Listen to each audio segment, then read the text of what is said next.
नमस्कार, आप देख रहे हैं न्यूज लाइन और अभी तक की तमाम छोटी बड़ी खबरों के साथ मैं हूं रूपा गुप्ता। तो खबरों की शुरुआत करते हैं हर बार की तरह हेडलाइन से।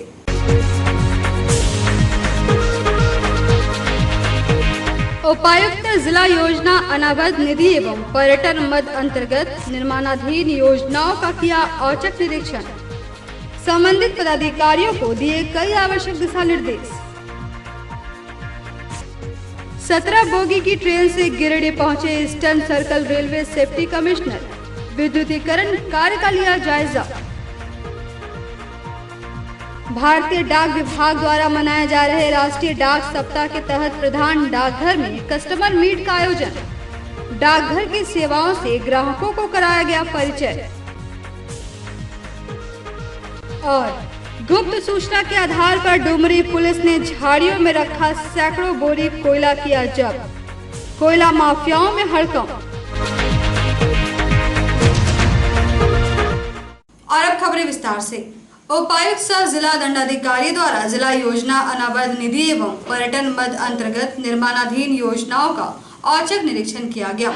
इस दौरान उपायुक्त ने संबंधित अधिकारियों को उचित दिशा निर्देश भी दिए। उपायुक्त सह जिला दंडाधिकारी द्वारा जिला योजना अनाबद्ध निधि एवं पर्यटन मद अंतर्गत गिरिडीह जिले के निर्माणाधीन योजनाओं का औचक निरीक्षण कर वस्तु स्थिति का जायजा लिया गया। साथ ही संबंधित अधिकारियों को निर्माणाधीन योजनाओं में कार्यों में तेजी लाते हुए ससमय इसे पूरा करने के लिए निर्देश दिया गया।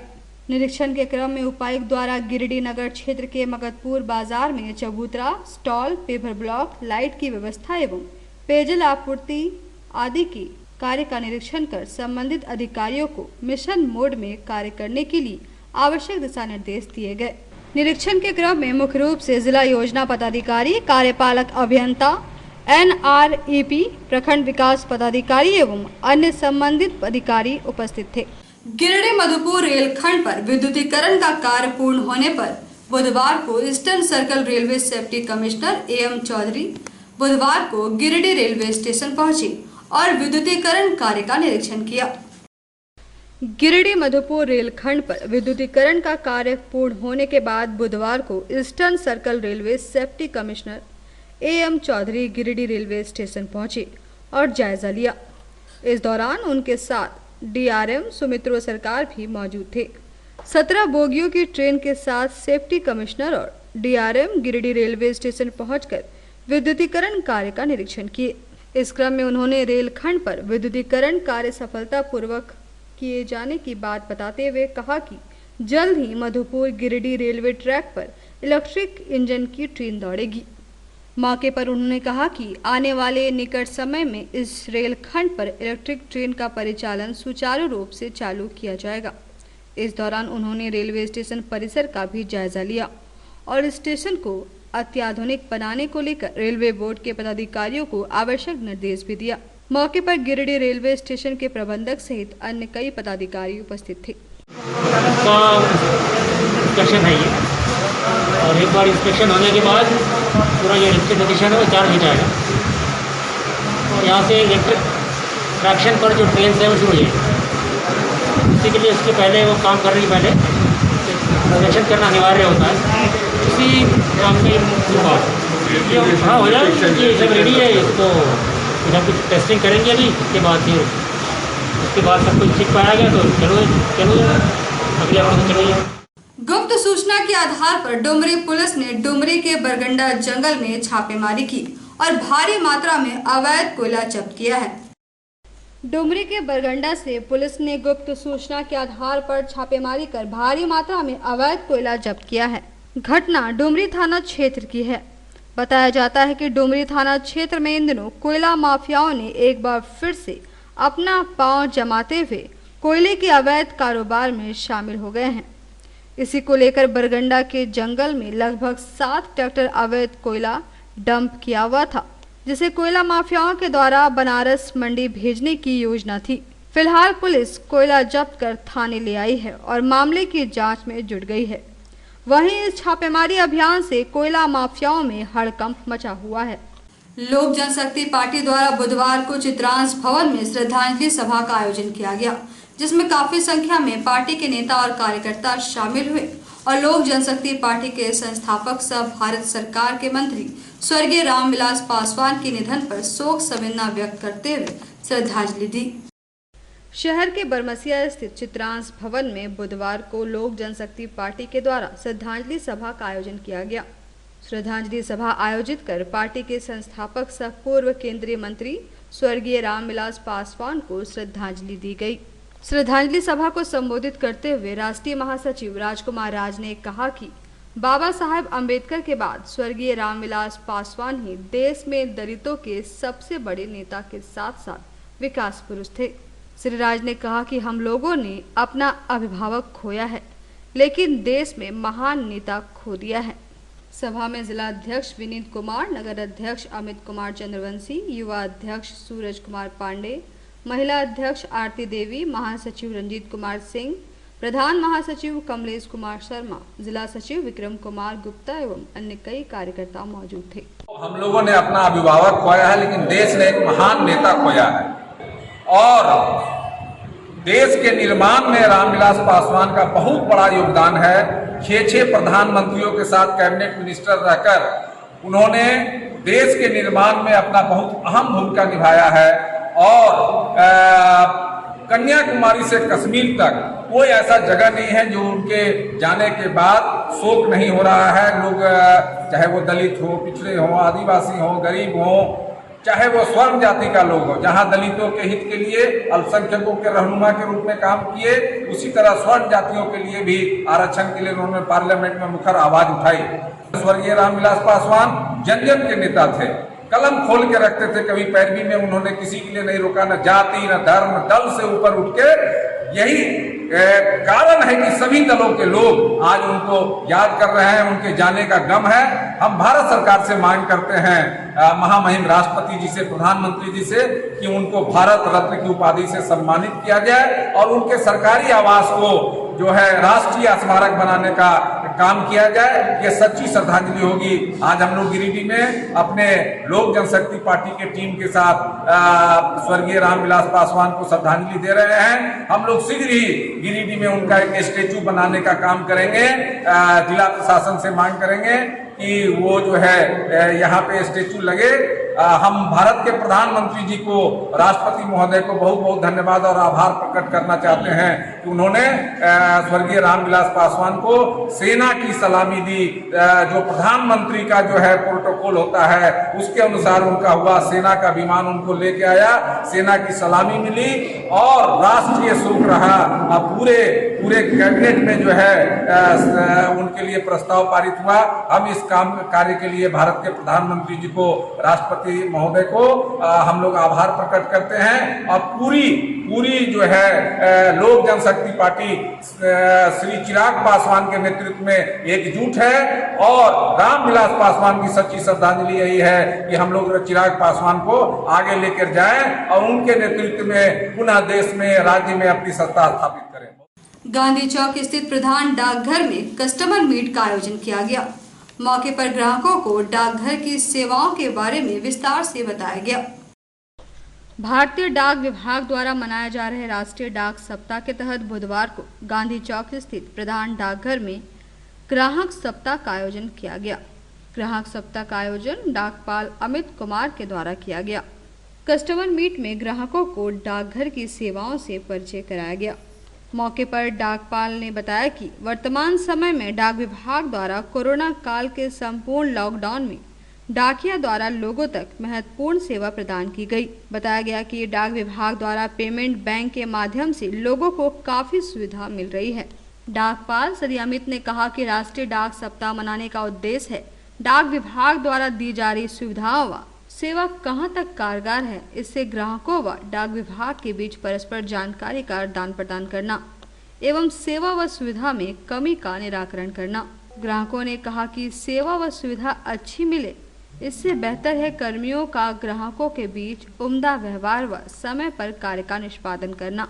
बैठक में सरदार चरणजीत सिंह सलूजा, मुरलीधर गुप्ता, सन्नी सिंह, अमित स्वर्णकार, नवीन कुमार सिन्हा, डाक सहायक मनीष कुमार, पेमेंट बैंक के प्रबंधक रवि कुमार समेत काफी संख्या में ग्राहक शामिल हुए।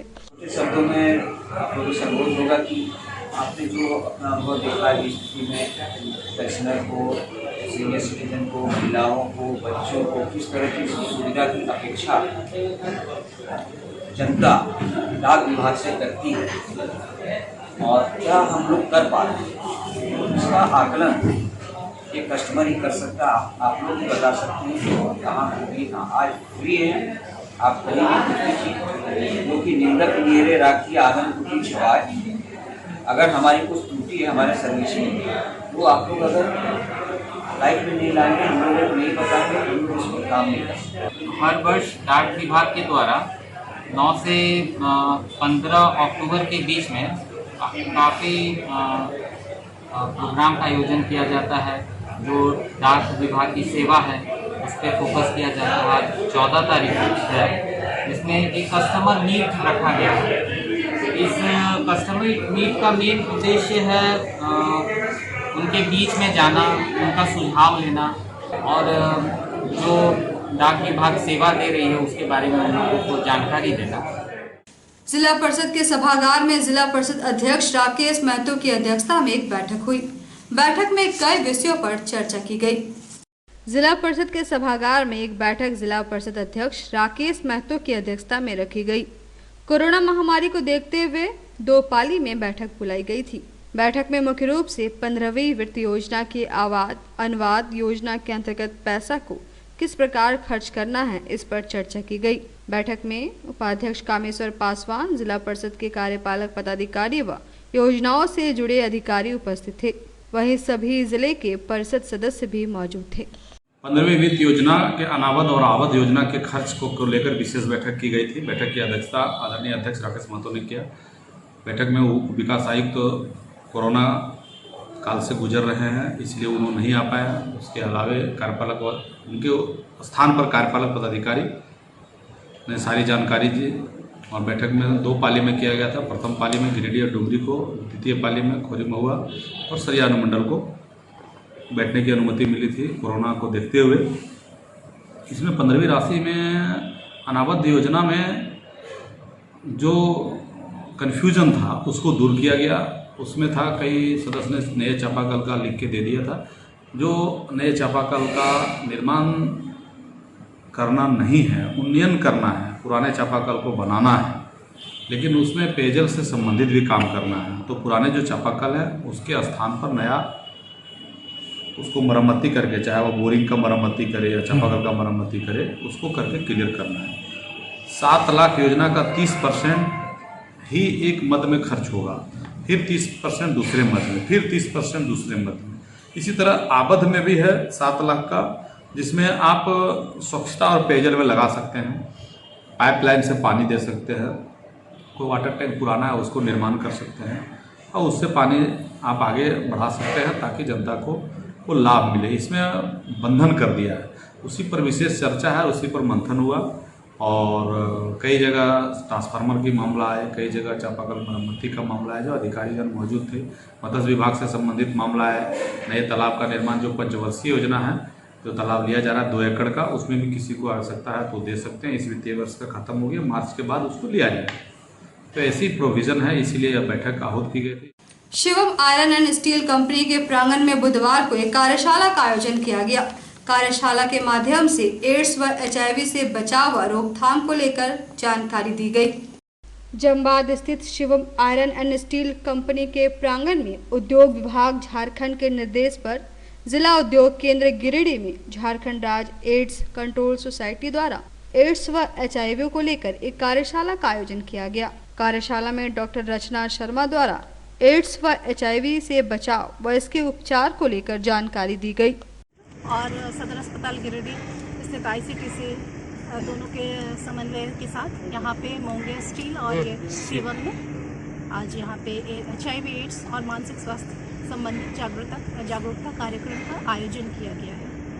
और यहाँ पे जितने मजदूर हैं या कर्मी हैं उनको स्वास्थ्य के बारे में जागरूक किया गया है, उनको अपने HIV स्टेटस के बारे में जानकारी दिया गया है, कैसे वो सदर अस्पताल आके अपनी स्वास्थ्य सेवाओं का लाभ ले सकते हैं। जिस तरह से हम लोग अभी पिछले 6-7 महीने के जिस दौर से गुजरे, मानसिक प्रताड़ना के दौर से, हम लोगों को ये समझना चाहिए कि हम लोगों के लिए स्वास्थ्य कितना ज़रूरी है। फैक्ट्री में काम करने वाले मज़दूरों के लिए ये बहुत आवश्यक है कि वो स्वस्थ रहे। इससे जो है फैक्ट्री का उत्पादन क्षमता भी निर्भर करता है, उनका स्वास्थ्य कहीं ना कहीं बहुत बड़ा रोल निभा रहा है। तो इसलिए उन लोगों को जागरूक करने के लिए हम लोग आज यहाँ आए हैं। झारखंड राज्य मैत्री कर्मचारी संघ का तीसरा राज्य सम्मेलन बुधवार को कोल्डिया स्थित किरण पब्लिक स्कूल में हुआ। बैठक में जिला स्तर पर पूरे राज्य में कमेटी गठन करने का निर्णय लिया गया। झारखंड राज्य मैत्री कर्मचारी संघ का तृतीय राज्य सम्मेलन बुधवार को कोल्डिया स्थित किरण पब्लिक स्कूल में संपन्न हुआ। बैठक की अध्यक्षता संघ के प्रदेश अध्यक्ष राजेश कुमार महतो ने की। इस दौरान संघ के मुख्य संरक्षण सह राष्ट्रीय संगठन सचिव NOCGE अशोक कुमार सिंह उपस्थित थे। सम्मेलन के दौरान अपनी मांगों के समर्थन में राज्य स्तर पर कमेटी गठन का निर्णय लिया गया। साथ ही आंदोलन की रूपरेखा तैयार की गई। वहीं टैगिंग व टीकाकरण के लिए दी जाने वाली राशि को 5 रुपए से बढ़ाकर 15 रुपए करने की मांग की गई। पदाधिकारियों ने पशु गणना एवं टीकाकरण के बकाये राशि के भुगतान की भी मांग सरकार से की। मौके पर दिलेश्वर प्रसाद, बिहारी लाल हांसदा, प्रेमचंद राय, वीरेंद्र कुमार, विनोद शर्मा, विजय राम, जितेंद्र टुड्डू, रूपलाल महतो, रघुनंदन विश्वकर्मा समेत हजारीबाग, दुमका, बोकारो, देवघर, गिरिडीह, साहिबगंज, रांची, रामगढ़, कोडरमा, जमशेदपुर, चतरा व अन्य जिलों के पदाधिकारियों ने हिस्सा लिया। समूचे राज्य का तृतीय सम्मेलन आज किरण पब्लिक स्कूल में निर्धारित है। श्री राजेश कुमार महतो प्रदेश अध्यक्ष हैं, उनकी अध्यक्षता में बैठक प्रारंभ हुआ।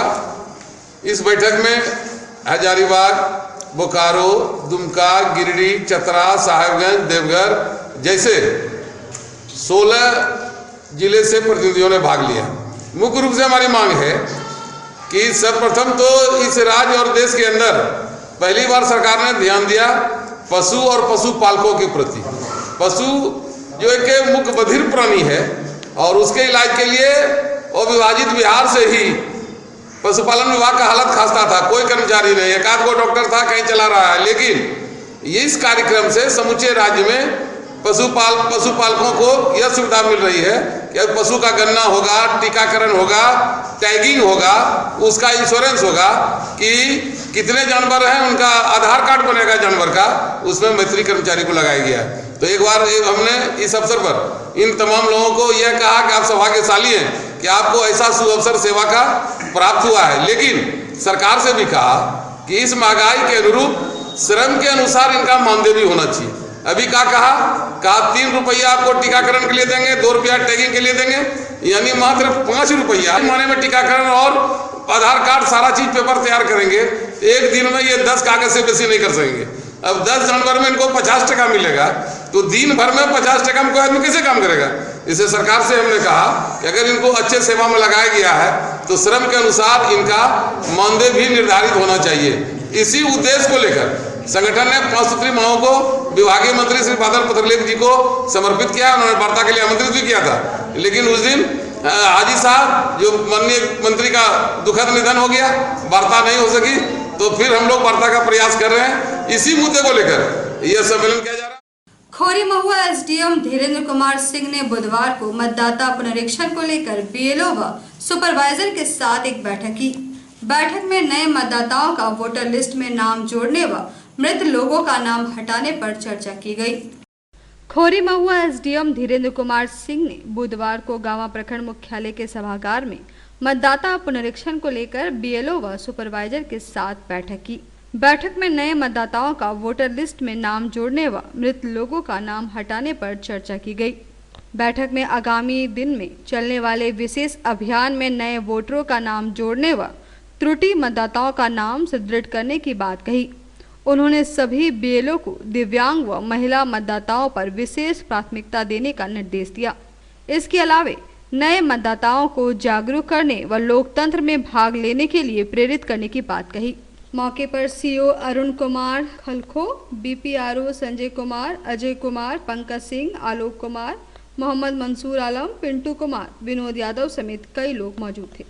मतदाता पुनरीक्षण को लेकर के बीएलओज के साथ, सुपरवाइजर्स के साथ एक बैठक रखी गई थी, जिसके माध्यम से इलेक्टोरल रोल को हेल्दी बनाने के लिए प्रयास किया जा रहा है। डीएसयू वोटर्स हैं या हमारे जो नए वोटर्स हैं उन पर काम करना, एथिक्स को तंदुरुस्त करना, पुराने एथिक्स को बदलना, इस तरह की कार्य जो होते हैं उन सबको पुनरीक्षण के माध्यम से किया जाता है। उस पर काम चल रहा है बेहतर ढंग से।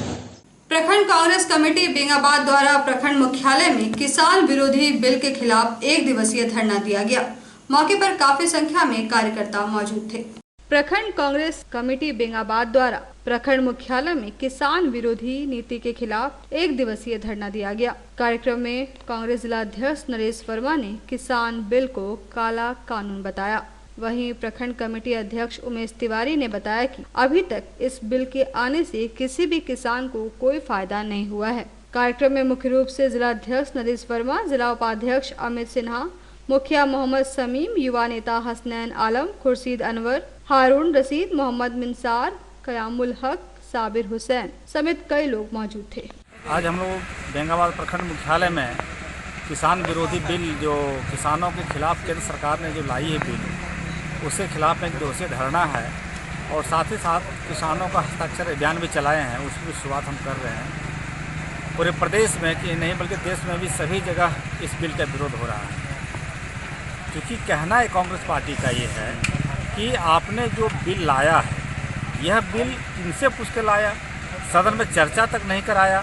किसान के एक भी संगठन जो इनके साथ है वो छोड़ दे, पूछिए अकाली दल से वो क्यों विरोध कर रहे हैं। मेरी पार्टी का ही मांग है कि एमएसपी आप लागू कर दें। एमएसपी लागू हो जाने से किसान तो इस बात से सुनिश्चित हो जाएंगे कि हमारे अनाज के दाम इतना मिलेंगे। अब क्या है कि ये कहते हैं कि बड़े बड़े कंपनियों को हम लाएंगे, वो आकर के एग्रीमेंट करेंगे, और जब वो एग्रीमेंट करेंगे वो किस रेट में करेंगे बता दें। क्योंकि दूसरा नियम में इन्होंने जो किया है कि भंडारण का कोई सीमा नहीं रखा है। तो जो बड़े बड़े आज अडानी अंबानी जिसके लिए इनकी सरकार चल रही है, जिनके लिए काम कर रही है, उनके पास तो भंडारण की कमी नहीं है। तो हमारा आलू हमारे किसान उपजाएंगे, 2 रुपये खरीद लेंगे ये, टमाटर 5 रुपये खरीद लेंगे ये और बेचेंगे 50 रुपये। तो ये सबसे पहले ज़रूरी है कि अब नियमों में बदलाव आप लाइए, क्यों यह एक नियम काला कानून है इस देश के लिए, किसानों के लिए, इसलिए आपको बदलना होगा। इसलिए मेरी पार्टी का निर्णय है कि जब तक आप नहीं बदलेंगे हम आंदोलन चलाते रहेंगे। हम लोग चुप बैठने वालों में से नहीं है। कांग्रेस पार्टी पूरे हिंदुस्तान लेवल पर हम लोगों ने ये किसान विरोधी नीति जो सरकार ने किसान को जो लाया, वो हम लोगों ने पूरे हिंदुस्तान लेवल पर विरोध कर रहे हैं। और आज बेंगाबाद प्रखंड में इसका विरोध के लिए धरना प्रदर्शन है, 1 दिवसीय धरना प्रदर्शन आज है। सरकार ने जो हमारे देश में किसानों के प्रति जो काला कानून, किसान बिल, किसान के ऊपर जो थोपा है, उसके खिलाफ में प्रखंड स्तरीय हम लोग धरना दे रहे हैं। हमारी सरकार जो है किसानों के साथ है और किसान के साथ जब भी किसी भी प्रकार के आफत परेशानी आएगी हम लोग साथ हैं। और जो भी ये कानून काला कानून लाया गया है उसका विरोध करेंगे और किसान के साथ हम लोग सदैव रहे हैं और हम लोग रहेंगे। तो आज के इस अंक में बस इतना ही। हम फिर मिलेंगे अगले अंक में कुछ और खबरों को लेकर। तब तक ले दीजिए हमारी पूरी टीम को इजाज़त। नमस्कार।